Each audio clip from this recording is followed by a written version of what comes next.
Hello everyone. In this part, we are going to learn second module, that is money market and capital market. We have already seen what money market and capital market is. അതിന്റെ കുറച്ച് കാര്യങ്ങളൊക്കെ overlapping ആണ്. So I'm not repeating it. നമ്മൾ already പഠിച്ച പോർഷനിൽ module 1, module 3 എല്ലൊക്കെ already പഠിച്ച portions ആണ് മെജോറിറ്റി ഇതിൻ്റെ അകത്ത് വരുന്നത്. And this is your syllabus. And in this part, we have already seen what money market is. Financial മാർക്കറ്റിനെ നമുക്ക് രണ്ടായിട്ട് ഡിവൈഡ് ചെയ്യാം. എന്തൊക്കെയായിട്ടാണ് ഡിവൈഡ് ചെയ്യുന്നത്? Financial market can be classified under two major heads, money market and capital market. Market for short term നീഡ്സിനെ നമ്മൾ money market എന്ന് പറയും. ലോങ് ടേം നീഡ്സിനെ നമ്മൾ ക്യാപിറ്റൽ മാർക്കറ്റ് എന്ന് പറയും. We have already seen what money market is and the features of money market in module 1. We have seen instruments of money market, the treasury bill, commercial paper, certificate of deposit, call money, commercial bill, പിന്നെ repo, ഇത് എല്ലാ കാര്യങ്ങളും നമ്മൾ എവിടെ കണ്ടിട്ടുണ്ട്? Instruments of money market or segments of money market നമ്മൾ module 1, module 3 കണ്ടിട്ടുണ്ട്. And in detail നമ്മൾ module 3 we have seen capital market. അതിന് ഇൻട്രൊഡക്ഷൻ നമ്മൾ എവിടെ പഠിച്ചിട്ട്? മൊഡ്യൂൾ 1 പഠിച്ചിട്ടുണ്ട്. What capital market is and it is divided into primary and secondary market. Features we have already seen. Constituents of capital market module 3 നമ്മൾ in detail ആയിട്ട് പഠിച്ചിട്ടുണ്ട്. Capital market can be classified into primary and secondary market. Primary market എന്ന് പറഞ്ഞാൽ ഒരു security first time issue ചെയ്യുന്നതാണ് primary market. ഒരു security വീണ്ടും വീണ്ടും ട്രേഡ് ചെയ്യുന്ന മാർക്കറ്റാണ് എന്ത്? സെക്കൻഡറി മാർക്കറ്റ് എന്ന് പറയുന്നത്. We have delt with this in module 3. And we have also seen the instruments of capital market. Equity share നെ കുറിച്ച് ഡീറ്റെയിൽ ആയിട്ട് പറഞ്ഞിട്ടുണ്ട്. Preference shares, debentures, bonds, mutual funds and government securities. So all these part we have already covered. Either money market meaning segments, instruments, capital market meaning constituents and instruments we have already dealt in module 1 and module 3. ഇപ്പോൾ main ആയിട്ട് മണി മാർക്കറ്റിന്റെ full കാര്യങ്ങൾ module 1 capital മാർക്കറ്റിന്റെ കുറച്ച് കാര്യങ്ങൾ module 1 കുറച്ച് കാര്യങ്ങൾ module 3 we have already seen. Now we'll see the rest of the portions. OTCEI. We've already seen two basic stock markets in India, major stock markets, BSE and NSE. അതിന് പുറമേ ഉള്ള ഒരു stock exchange ആണ് എന്ത്? OTCEI, over the counter exchange of India.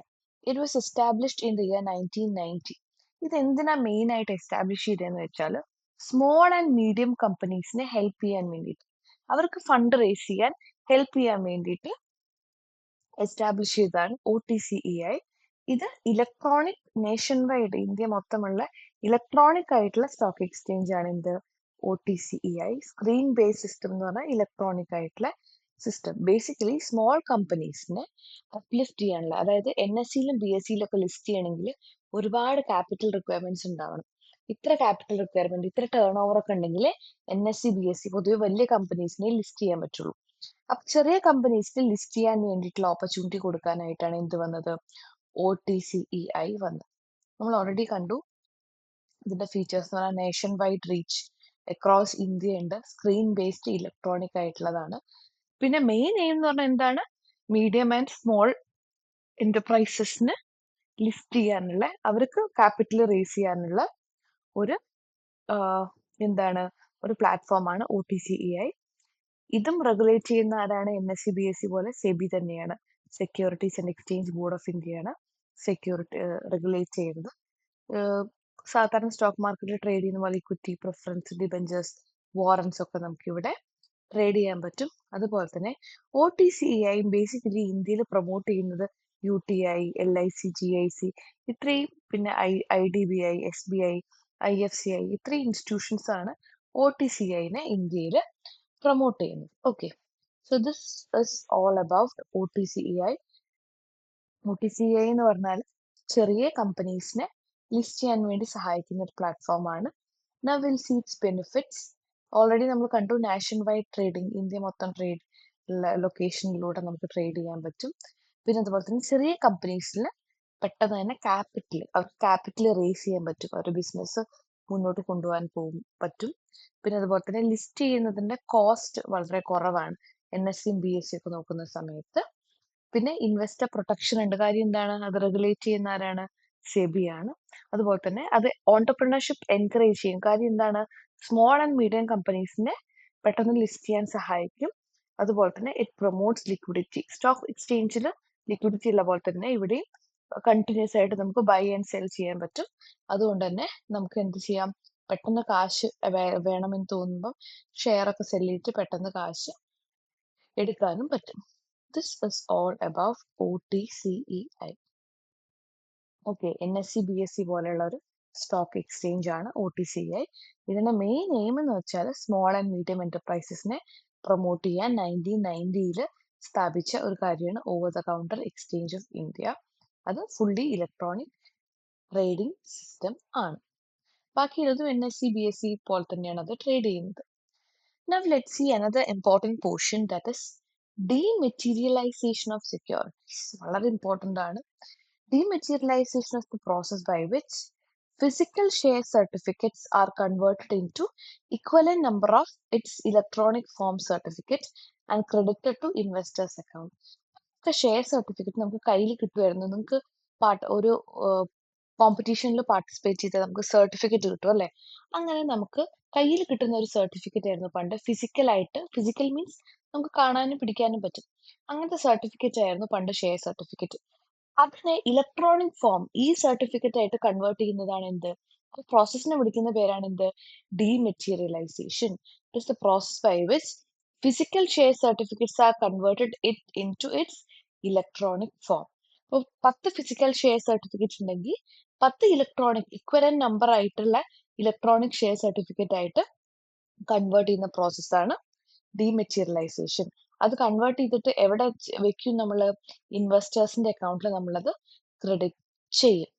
ഇത് നമുക്ക് വെറുതെ അങ്ങ് ചെയ്യാൻ പറ്റില്ല. ഡെപ്പോസിറ്ററി പാർട്ടിസിപ്പന്റ് എന്ന് പറഞ്ഞ ഒരു DPയുടെ സഹായത്തോടു കൂടിയാണ് എന്ത് ചെയ്യുന്നത്? ഈ ഡീമെറ്റീരിയലൈസേഷൻ പ്രോസസ്സ് നമ്മൾ ചെയ്യുന്നത്.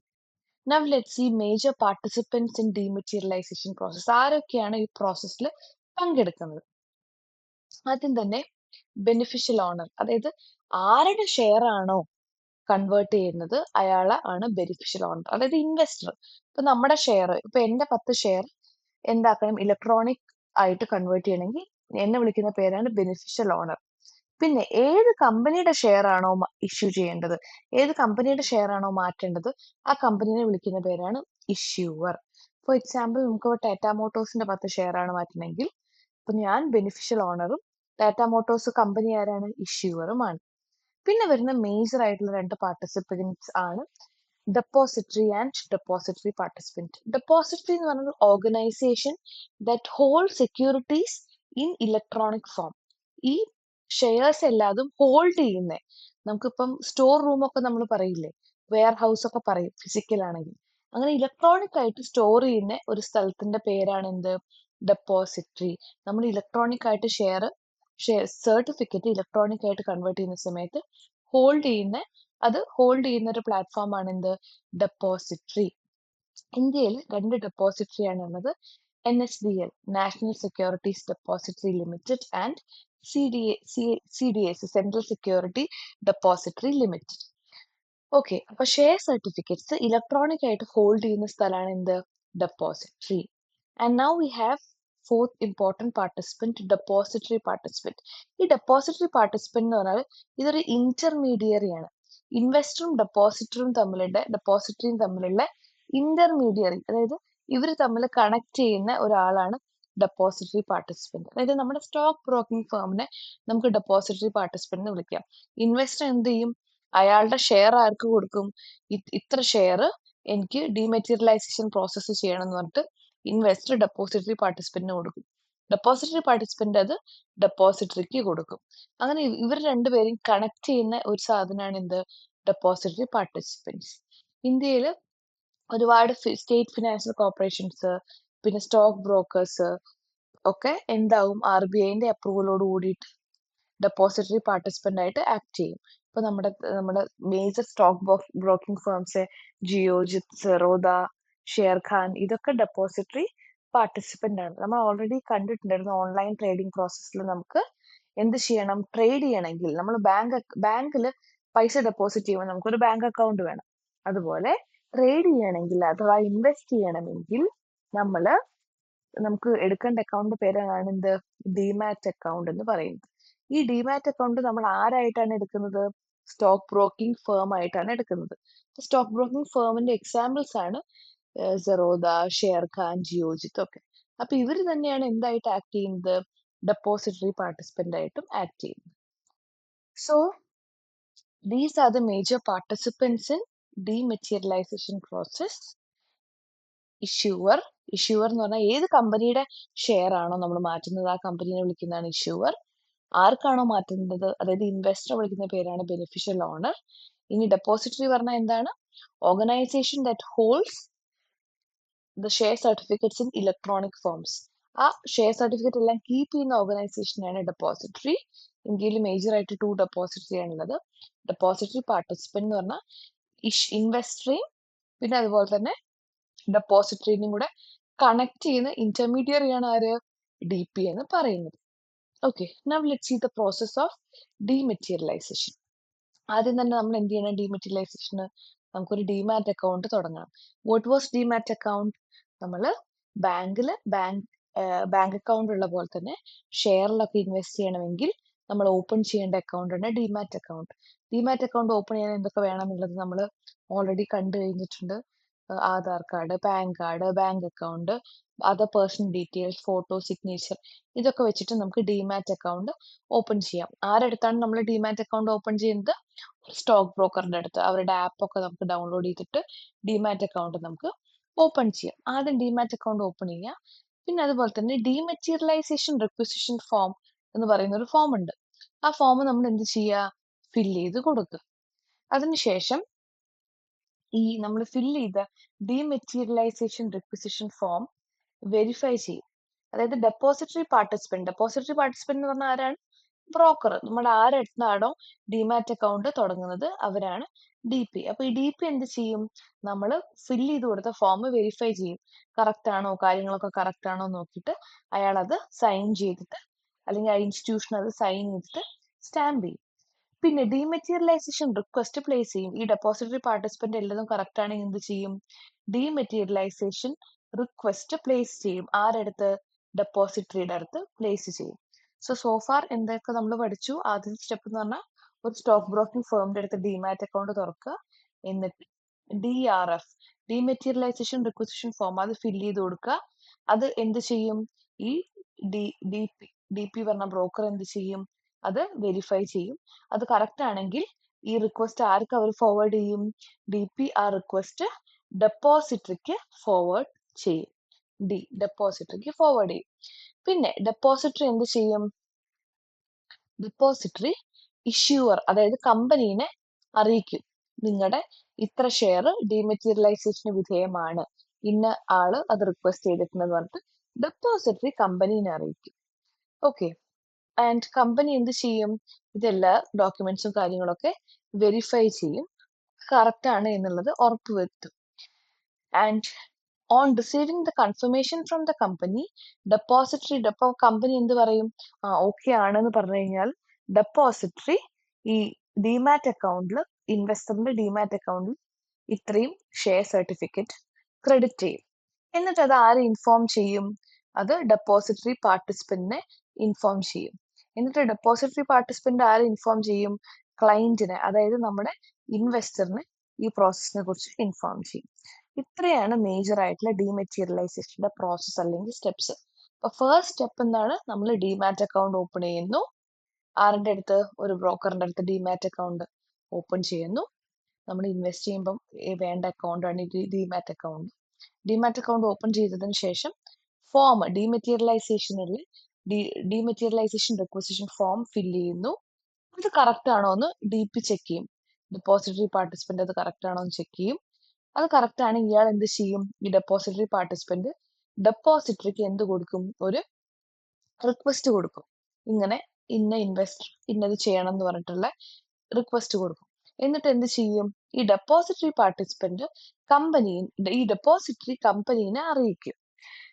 ഇന്ന ഇൻവെസ്റ്റർ ഇന്ന DP വഴി ഇത്ര ഷെയർ ഡീമെറ്റീരിയലൈസേഷൻ വേണമെന്ന് പറഞ്ഞിട്ടുണ്ടെന്ന കാര്യം കമ്പനിയെ അറിയിക്കും. കമ്പനി അതൊക്കെ ചെക്ക് ചെയ്തതിന് ശേഷം എന്ത് പറയും? കമ്പനി ഓക്കെ ആണ്, ഇത്രയും ഷെയർ ക്രെഡിറ്റ് ചെയ്യാം, ഇത് ഇലക്ട്രോണിക് ആയിട്ട് നമുക്ക് കൺവേർട്ട് ചെയ്യാം എന്നുള്ളത് കമ്പനി ഡെപ്പോസിറ്ററിനെ അറിയിക്കും. എന്നിട്ട് ഡെപ്പോസിറ്ററി എന്ത് ചെയ്യും? ഇയാളുടെ അക്കൗണ്ടിൽ ഇത്രയും ഷെയർസ് ക്രെഡിറ്റ് ചെയ്യും. ആ ക്രെഡിറ്റ് ചെയ്ത വിവരം ഡെപ്പോസിറ്ററി പാർട്ടിസിപ്പന്റിനെ അറിയിക്കും. ഈ ഡെപ്പോസിറ്ററി പാർട്ടിസിപ്പന്റ് എന്ത് ചെയ്യും? ഇന്ന ആളുടെ എത്ര ഷെയർ ക്രെഡിറ്റ് ചെയ്തിട്ടുണ്ട് എന്നുള്ള കാര്യം ആരെ അറിയിക്കും? നമ്മുടെ ഇൻവെസ്റ്ററെ അറിയിക്കും.